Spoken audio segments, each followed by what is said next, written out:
حضور فرما رہے انما سمیت ابنتی فاطمہ لأن اللہ تعالی فتمها وفتم من احبها عن النار. میں نے اس کا نام فاطمہ اس لیے رکھا ہے کہ اللہ تعالیٰ نے اس کو بھی آگ سے دور رکھا ہے، اور صرف اس کو نہیں رکھا، اس کے چاہنے والوں کو بھی آگ سے دور رکھا ہے. فاطمہ سے مودت کرنے والوں کو، اس سے محبت کرنے والوں کو بھی میں نے جہنم سے دور رکھ لیا ہے. جو سیدہ پاک کے چاہنے والے ہیں، جو حسنین کریمین کے چاہنے والے ہیں، آل نبی کے چاہنے والے ہیں، حضور فرما رہے ہیں اللہ نے ان سے بھی آگ کو دور رکھا ہے، کیونکہ ان کی چاہت اللہ کو مطلوب ہے. اور اللہ نے قرآن میں طلب فرمائی ہوئی ہے، قل لا اسألکم علیہ اجرا الا المودۃ فی القربى. تو اللہ نے مطلوب، حضور طلب فرمائی ان سے اپنی آل کی مودت. تو طلب فرمائی ہے، ان طلب فرمانے والوں میں حسن ہے، حسین ہے، علی ہے، اور ان میں سے بھی پہلے فاطمہ سلام اللہ علیہا. ایک دفعہ مولا علی نے حضور سے پوچھا نا، یا رسول اللہ آپ کو میں زیادہ پیارا ہوں یا فاطمہ؟ اپنی بیٹی پیاری ہے یا میں؟ مولا علی کو بھی حضور ہی نے پالا پوسا بڑا کیا، یہ بھی حضور کی تربیت ہے. حضور نے فرمایا جملہ بڑا، اس کی جو تشریح کر سکتے ہیں آپ کر کے دیکھنا. فرمایا علی فاطمہ مجھے تجھ سے زیادہ پیاری ہے، اور تو فاطمہ سے زیادہ مجھے عزت والا ہے. اب جس پیار ہوگا عزت اس کی بھی زیادہ ہوتی ہے، اور عزت اسی کی ہوتی ہے جس سے پیار بھی ہوتا ہے. اب آپ کیا تشریح کریں گے؟ فاطمہ تجھ سے زیادہ پیاری ہے، اور تو فاطمہ سے زیادہ میرے نزدیک عزت والا ہے. مولا علی کرم اللہ وجہ کریم حضور سے سوال کریں، اور آقا علیہ الصلوۃ والسلام یوں محبت کا اظہار فرما رہے ہیں. اور حضور کی محبت دل رکھنے کے لیے نہیں ہوتی تھی. ہماری محبت، ہمارا الفاظ دل رکھنے کے لیے ہوتے ہیں. حضور کے الفاظ دلوں کو تو رکھتے ہی تھے، جوڑتے ہی تھے، لیکن حضور کے جو الفاظ تھے وہ محض دل رکھنے کے لیے نہیں ہوتے تھے، وہ عین حقیقت ہوتے تھے. میرے پاک نبی کے الفاظ عین حقیقت کے مطابق ہوتے تھے، اس لیے کہ وہ تو اپنی پاس سے بولتے ہی نہیں تھے، وہی بولتے تھے جو اللہ کی طرف سے اذن ہوتا تھا. وما ينطق عن الهوى ان هو الا وحی یوحی. تو اس لیے کہ اللہ نے اس سے آگ والوں کو دور رکھا ہے. حضور نے فرمایا میں نے اس کا نام فاطمہ، فاطمہ آگ سے دوری کو کہتے ہیں. اور صرف سیدہ کائنات کو نہیں، ان کی اولاد کو بھی اور ان کے چاہنے والوں کو بھی. آگے اس کو سیدہ پاک کا ایک لقب جو ہے وہ زہرا بھی ہے. زہرا کلی کو بھی کہتے ہیں. باغ نبوت کی یہ کلی ہے، اور کلی جو ہے وہ کلی جو ہوتی ہے پھول ایک پورا کھل جاتا ہے، جو پھول پورا کھلتا نہیں ہے، جس کی پنکھڑیاں چھپی ہوتی ہیں، جن کی پنکھڑیاں بند ہوتی ہیں، چھپی ہوتی ہیں، اسے کلی کہتے ہیں. تاجدار بریلوی نے رحمۃ اللہ تعالی فرمایا تھا، سیدہ زہرا طیبہ طاہرہ جامع احمد کی راحت پہ لاکھوں سلام. لوگ کہتے ہیں سلام سیدہ سلام اللہ علیہ کیوں کہتے ہو؟ تم بریلوی ہو، تاجدار بریلوی تو کہتے ہیں لاکھوں سلام. وہ تو کہتے ہیں ایک نہیں، دو نہیں، جامع احمد کی راحت پہ لاکھوں سلام بھیج رہے ہیں. اور آگے جو فرما رہے ہیں وہ فرما رہے ہیں کہ جس کا آنچل، پہلے میں اس بات کی تشریح کروں. امام جلال الدین سیوطی سے پوچھتے ہیں، امام جلال الدین سیوطی سے سوال کریں کہ آپ کیا کہتے ہیں، زہرا کسے کہتے ہیں، سیدہ پاک کا نام زہرا کیوں ہے؟ تو حضرت امام جلال الدین سیوطی کہتے ہیں کیونکہ زہرا کہتے ہیں کلی کو، اور اس کے پھول ابھی بند ہوتے ہیں، پنکھڑیاں اس کی بند ہوتی ہیں، چھپی ہوئی ہوتی ہیں، اور یہ باغ نبوت کی کلی ہے. ان کو زہرا اس لیے لقب ملا ہے کہ کبھی ان کو اس بوڑھے آسمان نے بھی نہیں دیکھا تھا، کبھی ان کو شمس و قمر نے بھی نہیں دیکھا تھا، کبھی یہ اس طرح بے پردہ نہیں ہوئی کہ آسمان ان کو دیکھ لے، یا سورج ان کو دیکھ لے، یا چاند ان کو دیکھ لے. اس قدر حیادار تھی نبی، حیادار کی بیٹی. اور اب تاجدار بریلوی کا شعر سنیں نا، وہ کہتے ہیں جس کا آنچل نہ دیکھا مہ و مہر نے کبھی، جس کا آنچل نہ دیکھا مہ و مہر نے، اس ردائے نزاہت پہ لاکھوں سلام۔ سیدہ زہرا طیبہ طاہرہ جان احمد کی راحت پہ لاکھوں سلام۔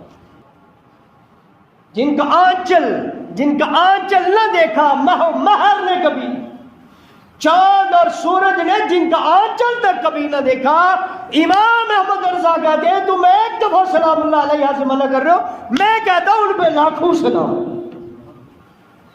لاکھوں سلام۔ ردائے نزاہت پہ لاکھوں سلام، ردائے راحت پہ لاکھوں سلام، ردائے فضیلت پہ لاکھوں سلام۔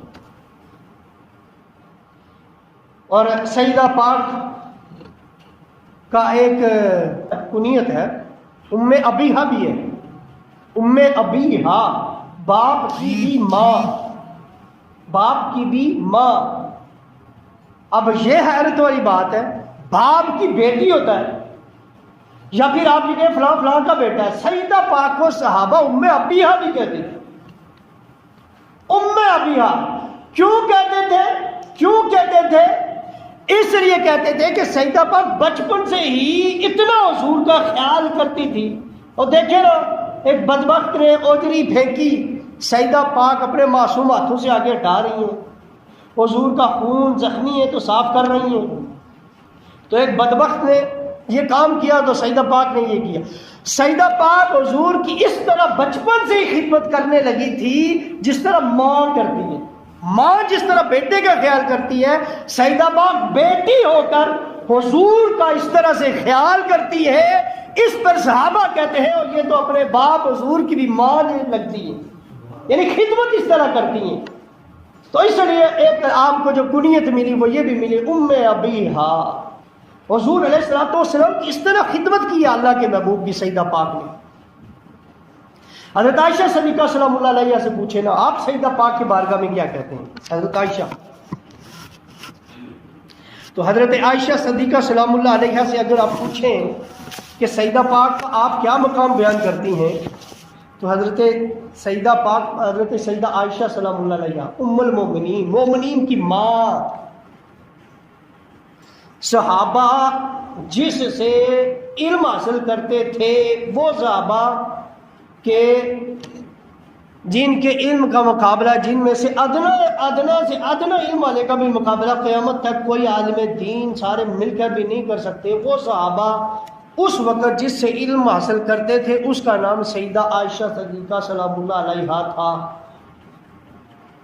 وہ مفتیہ تھی میرے پاک نبی کی زوجہ، تمام ام المومنین سے زیادہ علم میں ماہر۔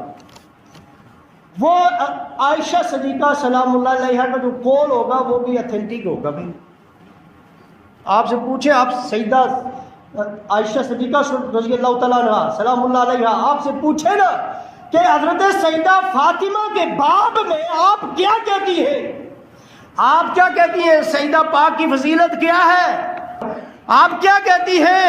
تو حضرت سیدہ عائشہ پتہ ہے کیا کہتی ہیں؟ آپ کہتے ہیں کہ آپ، حضرت عائشہ فرماتی ہے ما رأیت احدا افضل من فاطمہ غیر ابیہا، اور ایک روایت میں ما رأیت افضل من فاطمہ غیر ابیہا۔ آپ فرماتی ہے ما رأیت احدا، میں نے کسی ایک کو بھی نہیں دیکھا ہے، افضل سب سے زیادہ فضیلت والا، من فاطمہ تھا فاطمہ سے بڑھ کر، غیر ابیہا ان کے باپ کو چھوڑ کر۔ حضرت عائشہ کیا عقیدہ دے رہی ہے؟ میں نے حضرت فاطمہ سے بڑھ کر حضور کو چھوڑ کر کسی کو افضل دیکھا ہی نہیں ہے۔ ما رأیت احدا افضل من فاطمہ غیر ابیہا، فاطمہ کو چھوڑ کر حضور سے افضل میں، حضرت عائشہ کہتی ہے میں نے تو نہیں دیکھا، میں نے تو کسی کو نہیں دیکھا۔ اور اب یہی وہ سیدہ عائشہ صدیقہ سلام اللہ علیہا ہے، ان سے پوچھے نا کیوں نہیں دیکھا ہے، ان سے پوچھے نا کہ سیدہ پاک سے افضل آپ نے نہیں دیکھا. کیوں؟ ان کا خلق کیسا تھا؟ کہا حضور جیسا. ان کی سخاوت کیسی تھی؟ کہا حضور جیسی. ان کا وجود کیسا تھا؟ حضور جیسا. ان کا ظاہر کیسا تھا؟ حضور جیسا. ان کا باطن کیسا تھا؟ حضور جیسا. ان کی نشست کیسی تھی؟ حضور جیسی. ان کی بیٹھنا حضور کے جیسا. عائشہ ان کا اٹھنا کیسا تھا؟ کہا حضور جیسا. ان کا چلنا کیسا تھا؟ کہا حضور جیسا. ان کا گفتگو کرنا کیسا تھا؟ کہا حضور جیسا. اور ان کی رفتار کیسی تھی؟ کہا حضور جیسا. ان کا انداز کیسا تھا؟ کہا حضور جیسا. ان کا حلیہ کیسا تھا؟ کہا حضور جیسا. اب فرماتے ہیں ان کی نشست، ان کی برخاست، ان کی رفتار، ان کی گفتار سب نبی پاک سے ملتی تھی. حضرت سیدہ زہرا پاک کا سارا جو سیرت تھی وہ سراپا حضور جیسی تھی. یہ کون کہہ رہا ہے؟ حضرت عائشہ کہہ رہے ہیں. اور اس بات کو علامہ سائم چشتی رحمۃ اللہ تعالیٰ علیہ نے جو شعر کے اندر آیا تو آپ کی منقبت یہ لکھی ہوئی ہے، لمبی ہے، 2 مصرعی ہیں کہ کرم کا مخزن سہا کا مرکز عطا سراپا جناب زہرا. کرم کا مخزن سخا کا مرکز عطا سراپا جناب زہرا.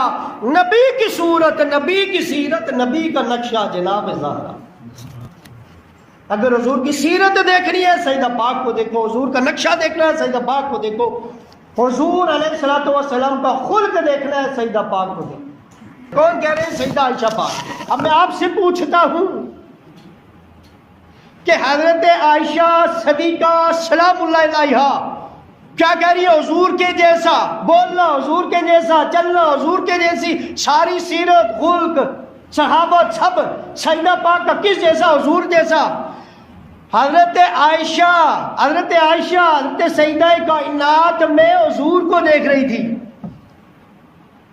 حضرت عائشہ فرما رہی ہیں کہ میں سیدہ میں حضور کو دیکھتی ہوں، ان کے چلنے میں، اٹھنے میں، بیٹھنے میں، اور حضور ہے بے عیب، نبی ہے بے عیب، نبی ہے بے خطا، نبی ہے بے خطا. اس کا مطلب یہ ہوا حضرت عائشہ عقیدہ دے رہی ہیں، او میں سیدہ پاک میں حضور کو دیکھ رہی ہوں، اپنے سرتاج کی سیرت کو دیکھ رہی ہوں. جس طرح وہ بے خطا ہے اس طرح یہ بھی بے خطا ہے. آپ فرما رہی ہیں ان کی سیرت میں ان کی سیرت ہے. تو دیکھو نبی ہوتا ہے بے خطا، حضور سے کوئی خطا نہیں ہوئی. سیدہ پاک سے خطا ممکن تھی لیکن ہوئی نہیں. لہذا اگر حضرت عائشہ عقیدہ یہ دے رہی ہے ان کا سب کچھ حضور کے جیسا ہے، اس کا مطلب ہے ان سے خطائے نہ اجتہادی کہہ سکتے ہیں نہ خطائے معاشی کہہ سکتے ہیں، ہر قسم سے پاک ہے، ہر قسم کی خطا سے. اس لیے سیدہ پاک میں حضور کو دیکھیں گے وہ اجتہادی خطا بھی اس میں منسوب کرنا کفر سمجھتے ہیں. وہ نہیں پسند کریں گے کہ ہم سیدہ پاک کے اندر کوئی اجتہادی خطا بھی تلاش کریں. نعوذ باللہ، جو بدبخت نے اب تک اکڑا ہوا ہے اور سیدہ پاک کی خطا کہہ کے اور ابھی تک اس نے معافی نہیں مانگی، ابھی تک گردن میں سریا ڈلا ہوا ہے اور لوگ اس کا ساتھ بھی کہیں دے رہے ہیں. تو سیدہ پاک میں عیب نکالے گا وہ نبی پاک میں نکالے گا. یہ سیدہ پاک کا مقام ہے.